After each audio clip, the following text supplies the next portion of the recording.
Ahmad in Little Rock, Arkansas has got a question for me about the car he just bought and its backup camera, all of that wrapped up with a bow around some buyer's remorse. Here is what he says. He says, I just leased a new Subaru Outback in 2017, and 2 days later, they announced the 18s that add Apple CarPlay and Android Auto. That's one thing he wanted, but also grid lines, trajectory lines on the rear view camera display. He wants to know specifically, is there a way to make those grid lines show on the rear camera on his 17 that didn't ship with them?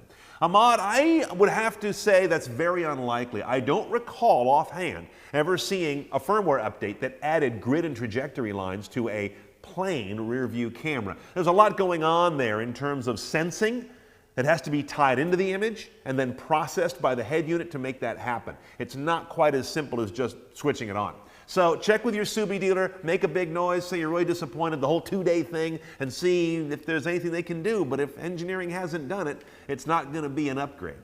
On the bigger picture here, if you're about to buy or lease a new car, let's run down the checklist of how to buy a car with a really good rear view camera. They're becoming very common, but they aren't always there and they aren't always the same. First thing I want you to look at is it standard or optional?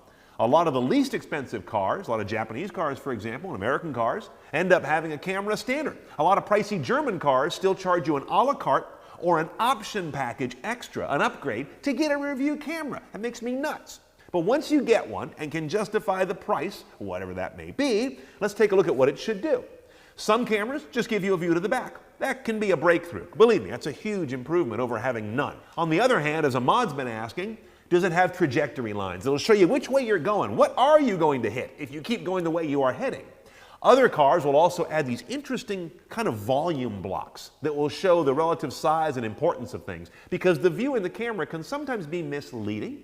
And then there's Honda, which has an amazing thing that looks down the right-hand side. It's related to rear camera, but it's stuck out on the passenger mirror. Every time I drive a car that has it, I absolutely love it, but it's only on Hondas. Now, once you get through all this, look at the image quality. These are not all the same. And let me tell you, a good image quality rear cam makes a big difference, because sometimes what you're trying to see back there is rather small. These are wide-angle lenses, so everything that they see gets made smaller on the screen. So you want high-quality resolution for that little person back there, or that little car, or that shopping cart to actually be really readable. And you also want good day and night performance.